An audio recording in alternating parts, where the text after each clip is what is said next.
All right, so this is going to be another movie review. This one's called The Day the Earth Stood Still, 1951.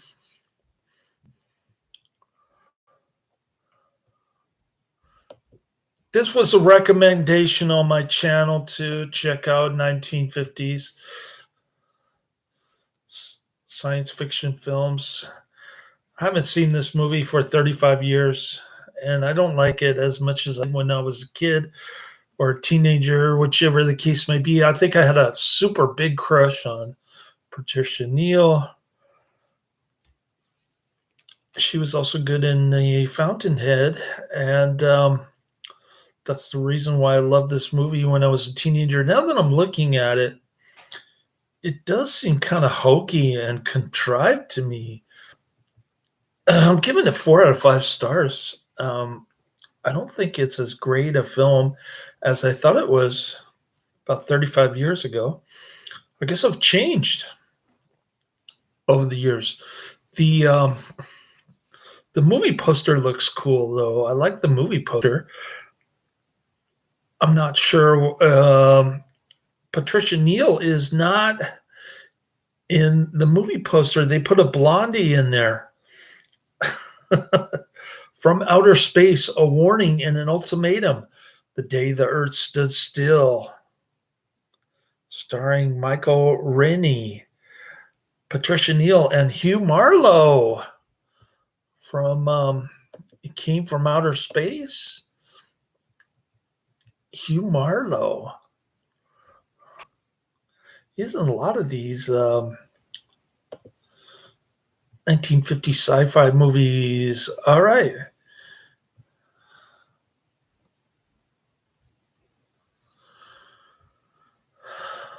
Oh, and then it's got Sam Jaffe as the nerd scientist. All right. Day the Earth Stood Still is a 1951 U.S. science fiction film from 20th Century Fox, produced by Julian Blaustein and directed by Robert Weiss. It stars Michael Rennie, Patricia Neal, Hugh Marlowe, Sam Jaffe, Billy Gray, Francis Bavier, and Locke Martin.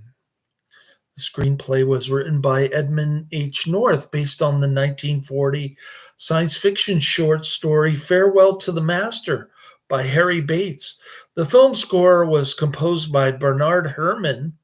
Set in the Cold War during the early stages of the nuclear arms race, the storyline involves a humanoid alien visitor who comes to Earth accompanied by a powerful robot, Gort,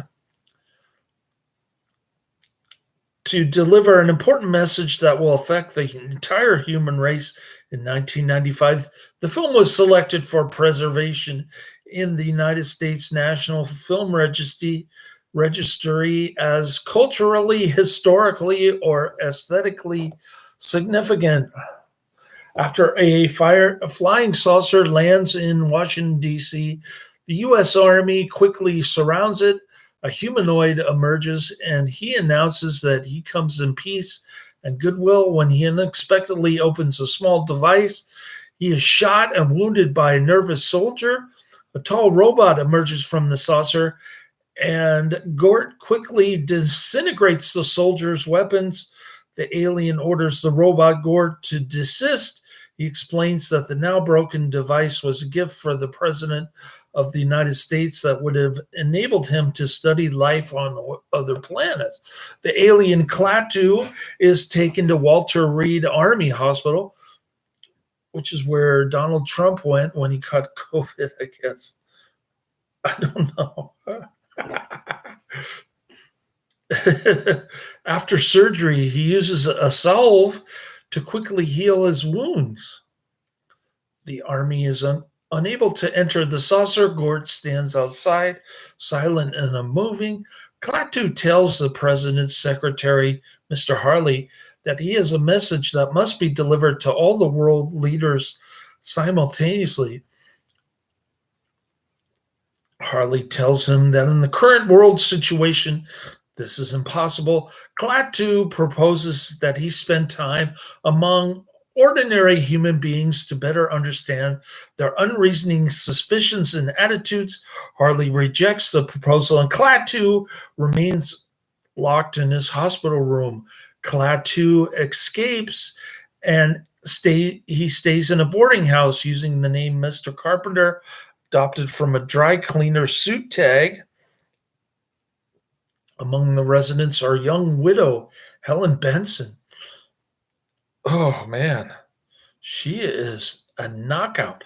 And her son, Bobby, Helen's boyfriend, Tom Stevens, becomes jealous of the stranger. Bobby takes Klaatu on a tour of the city, including a visit to his father's grave in Arlington National Cemetery. This is a part that I didn't like. All the corny stuff with the Lincoln Memorial.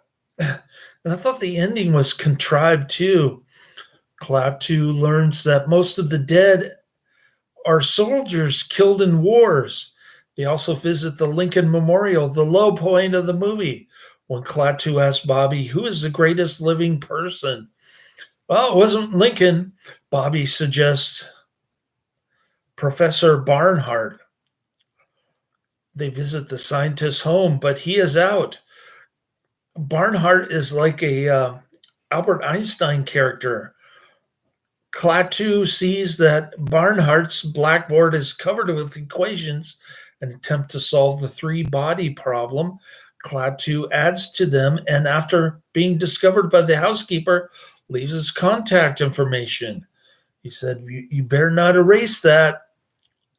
All right.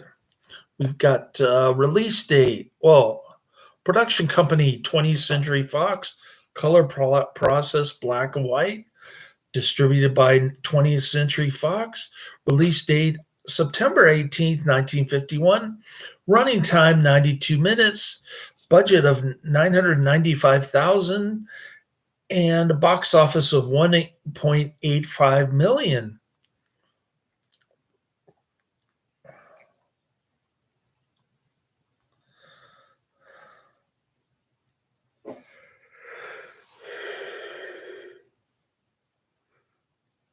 Ooh, I'm tired. Time for a nappy poo. That evening, a government agent escorts Klaatu to Barnhart. Klaatu tells Barnhart that the people of other planets are concerned about Earth's possible aggression now that humanity has developed rockets and rudimentary atomic power. I wasn't aware that the US government had the ability to drop an atomic bomb on Venus or Mars, but okay. He states that if his message is ignored, Earth could be eliminated. Wow. So he's doing the preemptive war thing, but he's trying to be diplomatic about it. Isn't that nice? Barnhart agrees to gather scientists from around the world at the saucer. He also suggests that Klaatu peacefully demonstrate the power he possesses beforehand. So I don't quite get the point of this. Coming down to Earth to show them how violent they are, and then just taking off with no resolution. But I like the background music. I love Patricia Neal. Patricia Neal is the reason to watch this ultimately.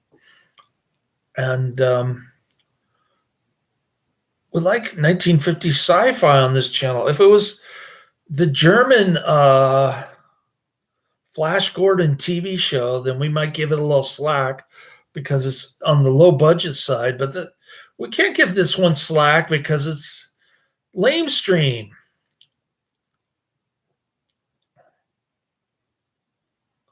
That evening, a government agent escorts Klaatu to Barnhart. Barnhart agrees.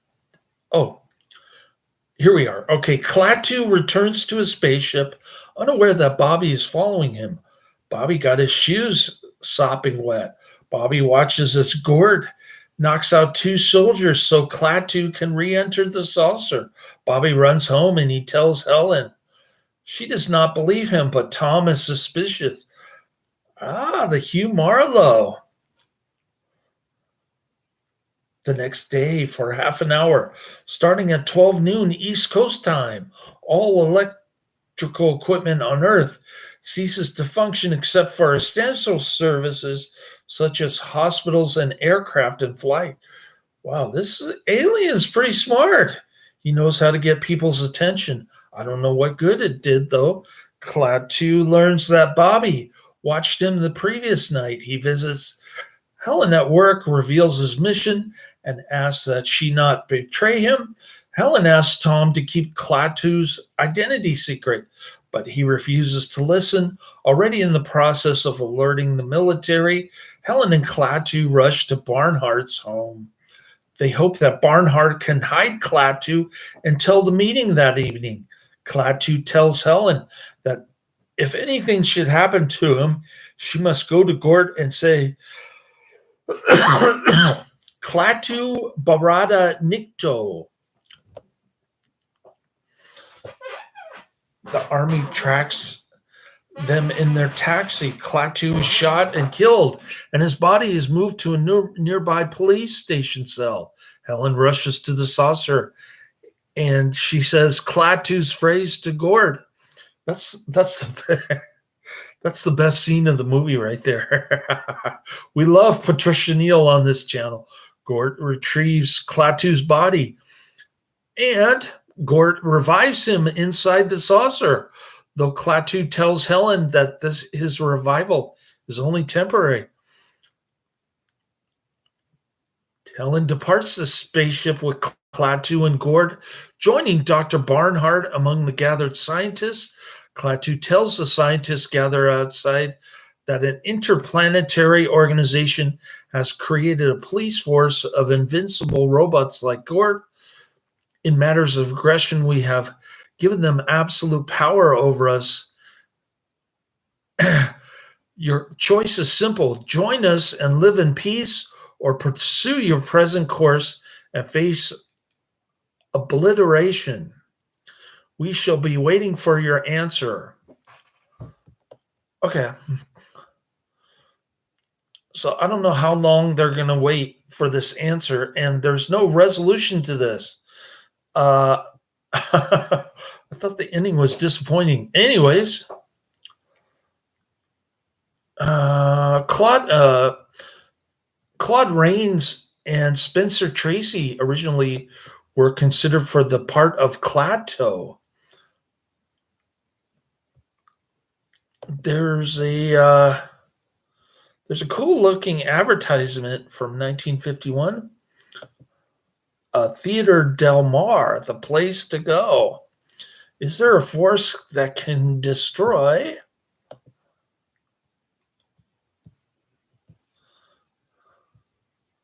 Where is it? Is there a force that can destroy the world? Horror drama of a world faced with destruction. I'm trying to read this thing, but it's not letting me go down. Here we go. By the strange men and demonic machines of a distant planet. Looks like it was a double bill with Criminal Lawyer.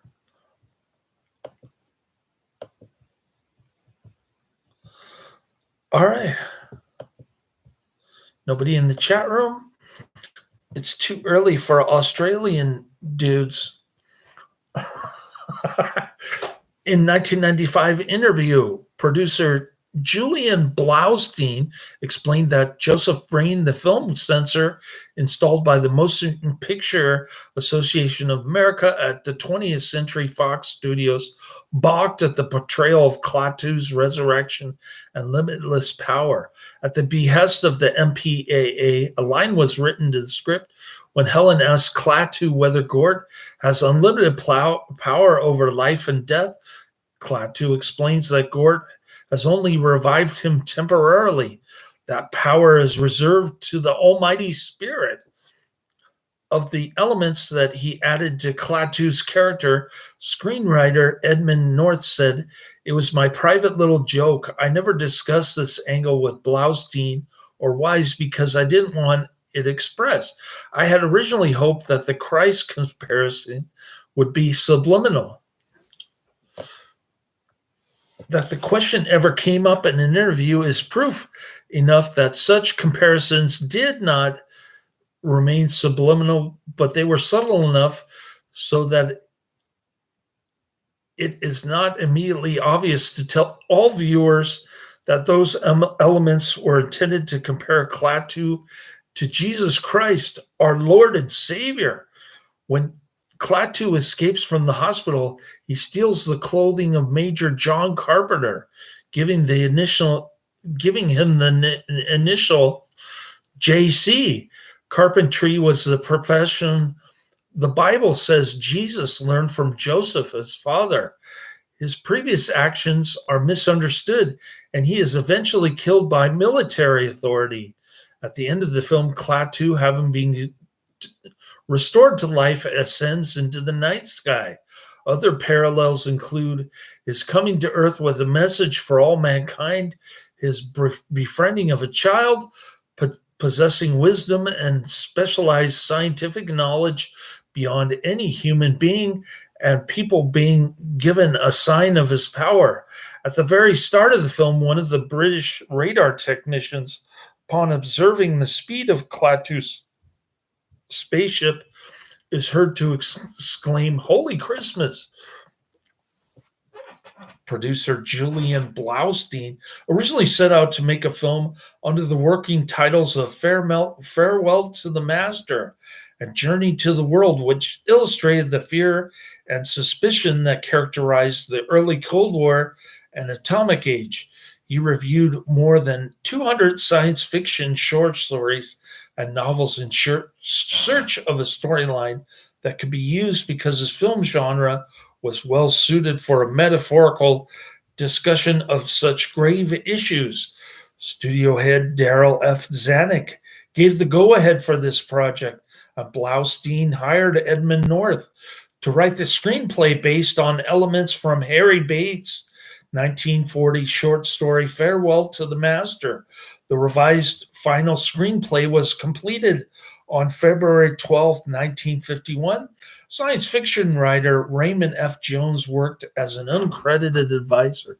The set was designed by Thomas Little and Claude Carpenter. They collaborated with the architect Frank Lloyd Wright for the design of the spacecraft. Paul Laffoley has suggested that the futuristic interior was inspired by Wright's Johnson Wax headquarters, completed in 1936. Laffoley quotes Wright and his attempt in designing the exterior to imitate an experimental substance that I heard about, which acts like living tissue. If cut, the rift would appear to heal like a wound, leaving a continuous surface with no scar. Principal outdoor photography was shot on the 20th Century Fox sound stages and on a studio backlot now located in Century City, California, with a second unit shooting background and other scenes in Washington, D.C., and at Fort George G. Meade in Maryland. The shooting schedule was from April 9th to May 23rd, 1951, and the primary actors never traveled to Washington to make the film. Director Robert Weiss indicated in the DVD commentary that the United States Department of Defense refused participation in the film based on reading the script. The military equipment shown, however, came from the 3rd Armored Cavalry Regiment, then stationed at Fort Meade, which supplied the vehicles, equipment, and soldiers for the segments depicting Army operations. One of the film's tanks bears the Brave Rifles insignia of the 3rd Armored Cavalry Regiment. The robot Gort was played by Locke Martin, who worked as an usher at Grauman's Chinese Theater, and he stood 7 feet and 7 inches tall. Not accustomed to a confining, heat-inducing costume, he worked carefully while wearing the two oversized, laced-up foam neoprene suits for the illusion of a seamless metallic gort. Wise decided Martin's on-screen shooting time would be limited to half-hour intervals, so Martin, with his generally weak constitution, would face no more than minor discomfort. These segments, in turn, were then edited together into the film's final print.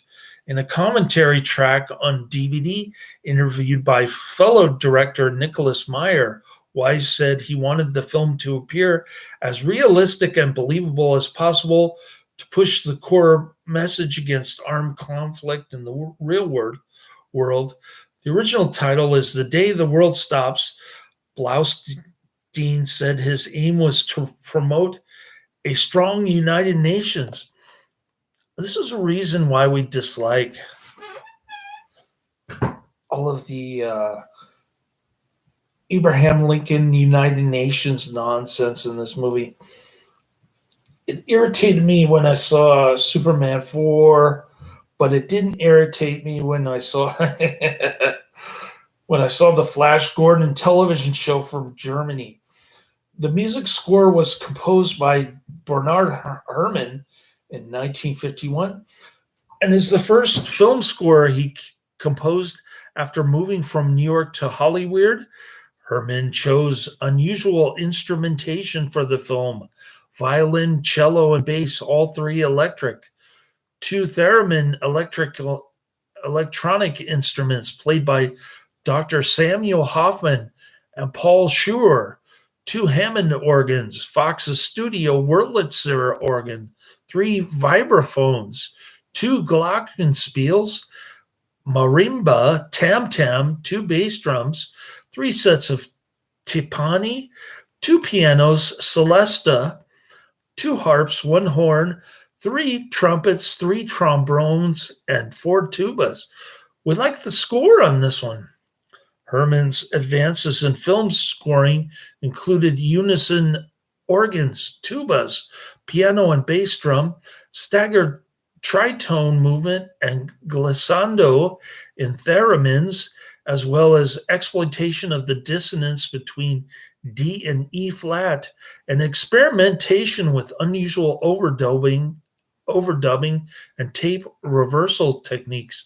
In using the theremin, Herrmann made an early foray into electronic music 1 year before Karl-Heinz Stockhausen and 3 years before Edward Varese. 20th Century Fox later reused the Bernard Herrmann title theme in the original pilot episode of Irwin Allen's 1965 TV series Lost in Space. The music was also used extensively in Allen's Voyage to the Bottom of the Sea TV series in various episodes. Danny Elfman noted The Day the Earth Stood Still score inspired his interest in film composing, made him a fan of Herrmann. Variety praised the documentary style. The Yam is told interestingly enough and imbued with sufficient science fiction lures and suspense, so that only seldom does its moralistic wordiness get in the way. Cast, although secondary to the story, works well. Harrison's reports wrote, "Very good. It is by far the best of the science fiction pictures yet produced. It holds one's interest undiminished from start to finish, and although the theme is admittedly fantastic, one is made to feel as if he is seeing a real-life occurrence because of the expert handling of the subject matter and the extremely fine special effects work." The LA Times praised the film's seriousness, though it also found certain subversive elements. Bosley Crowler of the New York Times dismissed the film as tepid entertainment and described Gort as oddly unmenacing. The Day the Earth Stood Still was moderately successful when released, accruing $1.85 million in distributors' US and Canadian rentals, making it the year's 52nd biggest earner. Rentals refers to the distributor studio's share of the box office gross, which, according to Gebert, is roughly half of the money generated by ticket sales. The Day the Earth Stood Still earned more plaudits in other countries. The Hollywood Foreign Press Association gave the filmmakers a special Golden Globe Award for promoting international understanding. Bernard Herrmann's score also received a nomination at the Golden Globes. The French magazine Cahiers du Cinéma was impressed. Its contributor Pierre Casse called it almost literally stunning and praised its moral relativism. Okay. Why would you praise moral relativism? Day the Earth Stood Still received recognition from the American Film Institute, and it was selected for preservation in the United States Library of Congress's National Film Registry. In 2001, it was ranked number 82 on 100 Years, 100 Thrills, a list of the United States most heart-pounding films.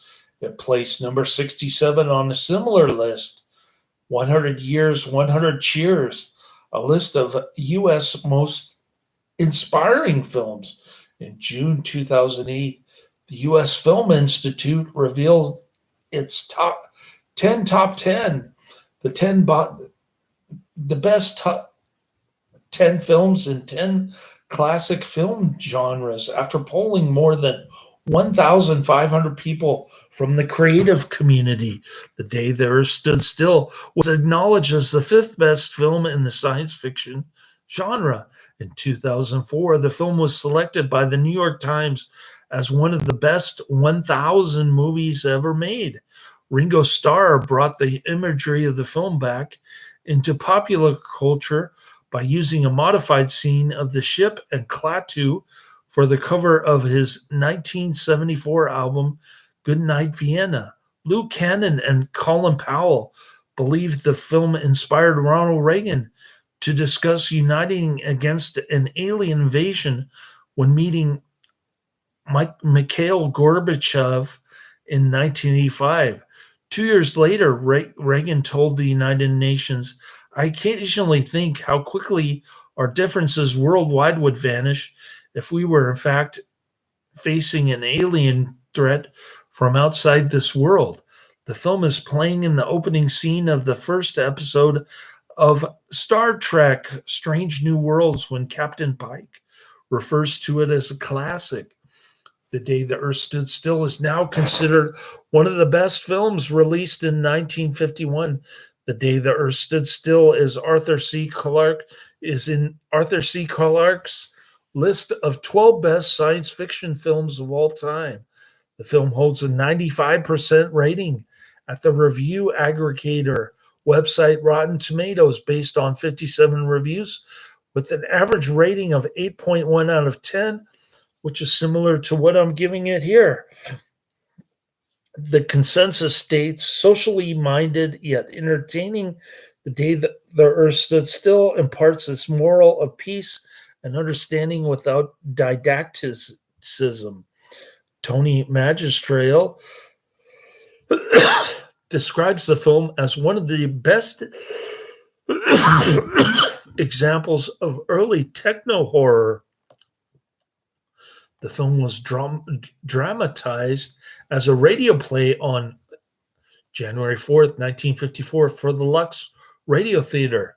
Michael Rene reprised his lead role as Klaatu with actress Jean Peters as Helen Benson. This production was later rebroadcast on the Hollywood Radio Theater, the retitled Lux Radio Theater, which aired on the Armed Forces radio service. The 2008 remake, The Day the Earth Stood Still, was directed by Scott Derrickson, and it stars Keanu Reeves as Klaatu, rather than leaving to humans the choice to collaborate. The remake rests on Klaatu's decision whether to let humanity be destroyed or saved. Now, Adrian told me to stay away from the remake, the 2008 version, but I added it to the bottom of my list, just like I did with the Wizard of Gore remake. So I had Farewell to Arms on the top of my list, and then I realized that I'd already reviewed it. One reason I added it was public domain. I forgot that I watched it until I was about ready to watch it again. And then I said, wait a minute. I think I've seen this. Since the release of the film, the phrase Klaatu Barada Nikto has appeared repeatedly in fiction and in popular culture. The Robot Hall of Fame described it as one of the most famous commands in science fiction, and Frederick S. Clark of Cinema Fantastique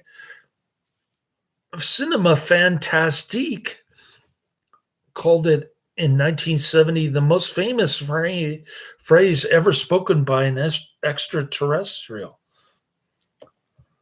What about Elliot? E.T. phone home? Patricia Neal had a problem speaking the phrase, though she was proud of the film overall. I do think it's the best science fiction film ever made, although I admit that I sometimes had a difficult time keeping a straight face. Michael would patiently watch me bite my lips to avoid giggling and ask with true British reserve, is that the way you intend to play it?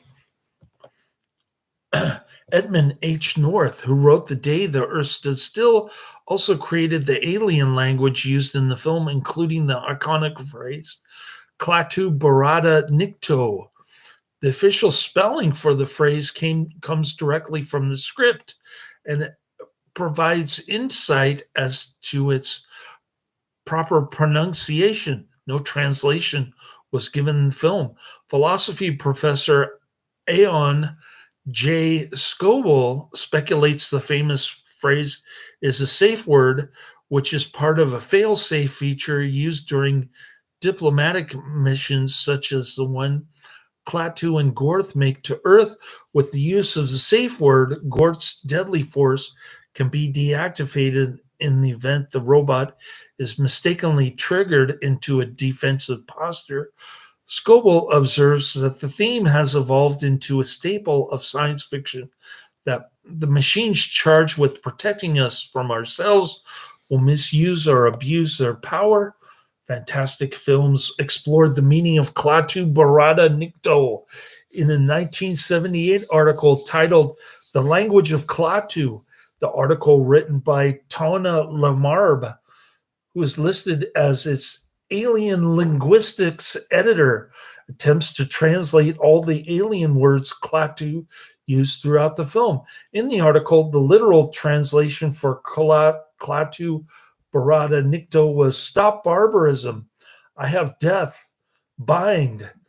And the free translation was I die, repair me, do not retaliate. The documentary Decoding Klaatu Barada Nikto, Science Fiction as Metaphor, examined the phrase Klaatu Barada Nikto with some of the people involved in the production of The Day the Earth Stood Still. Robert Wise, the director of the film, conveyed an account of Edmund North telling him, well, it's just something I kind of cooked up. I thought it sounded good. Billy Gray, who played Bobby Benson in the film, said he believed the message was coming from Klaatu and that Barada Nikto must mean save Earth.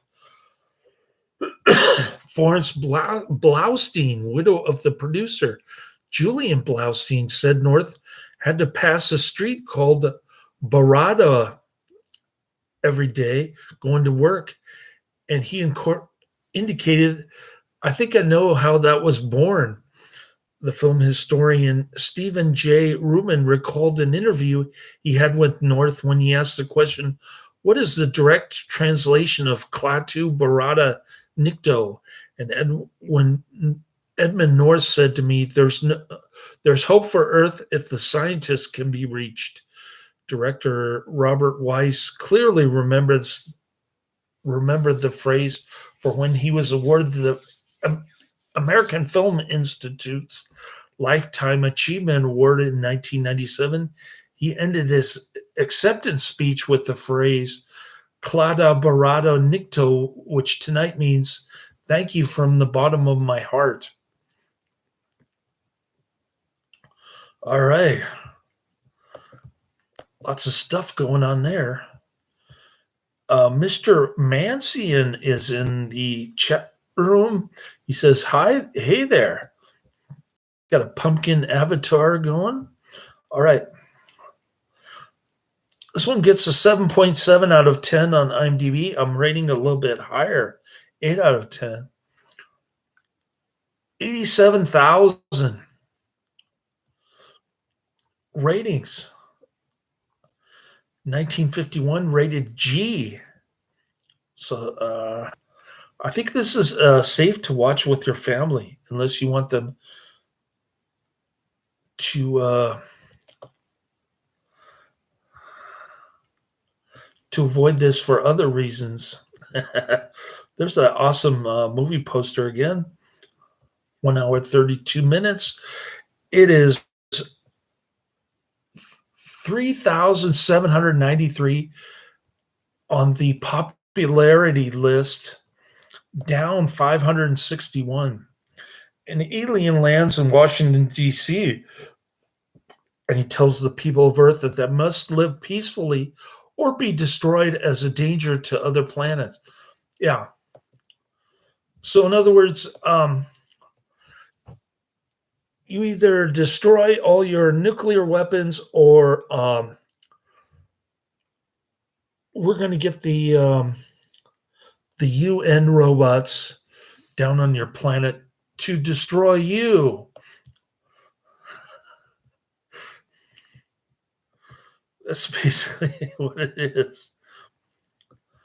I don't think I like Klaatu or Gort, for that matter.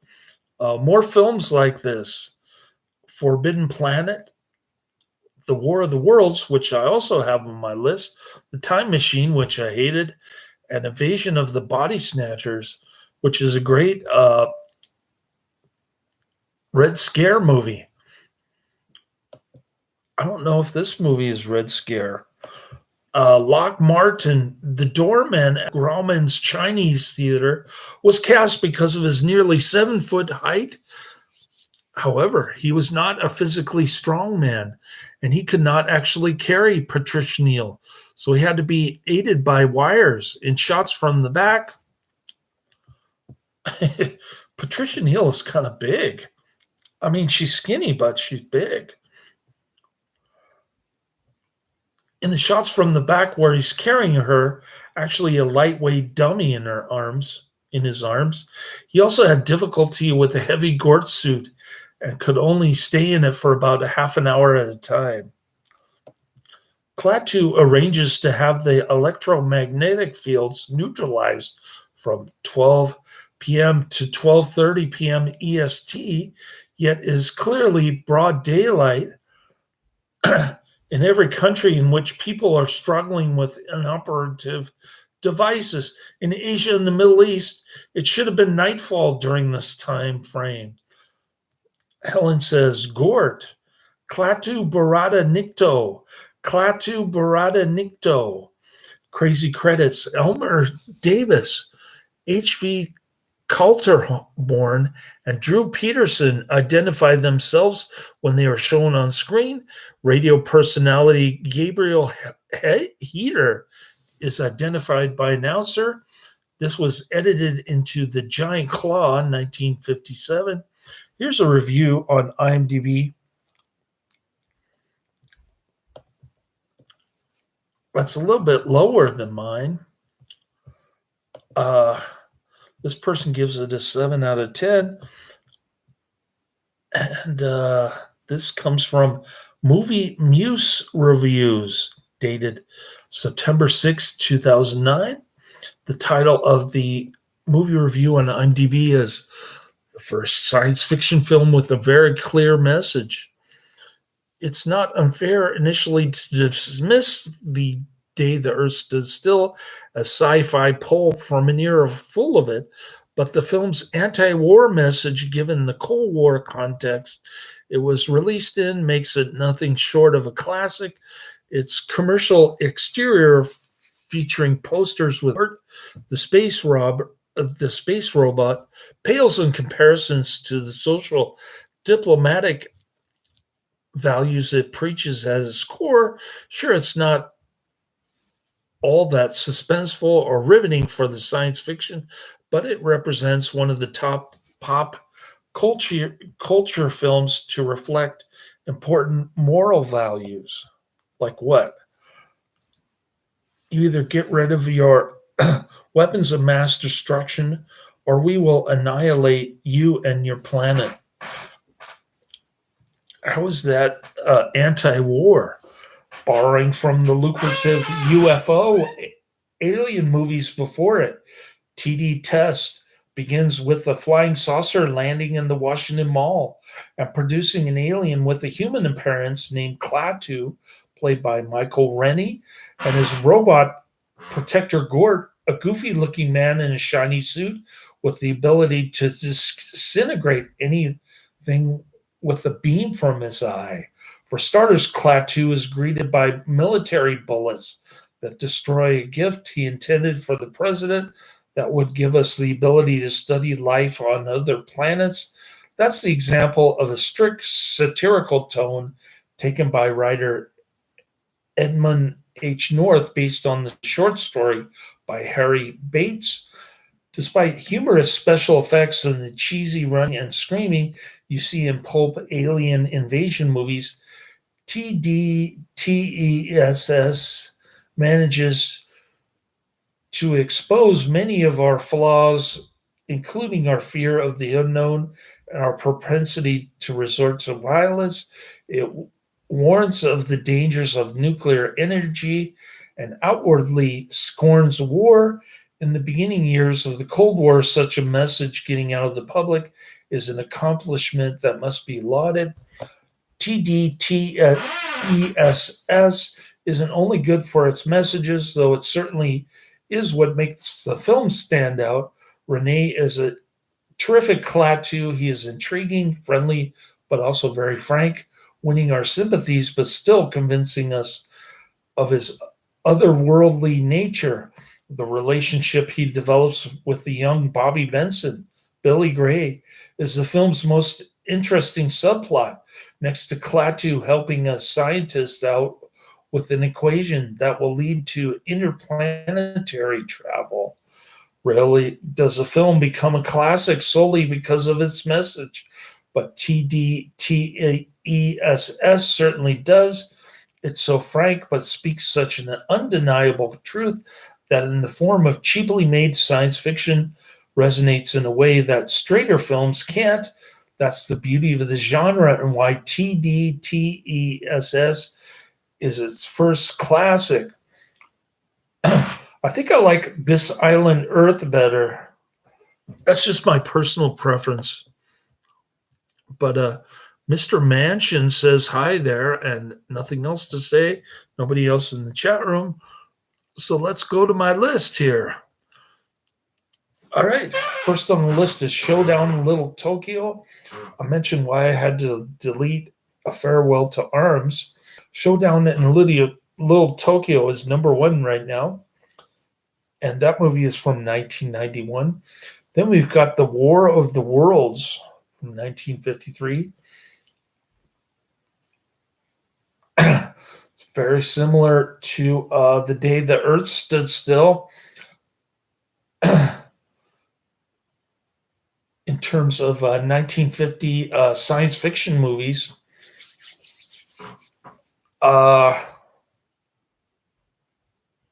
Then I've got Rapid Fire, 1992.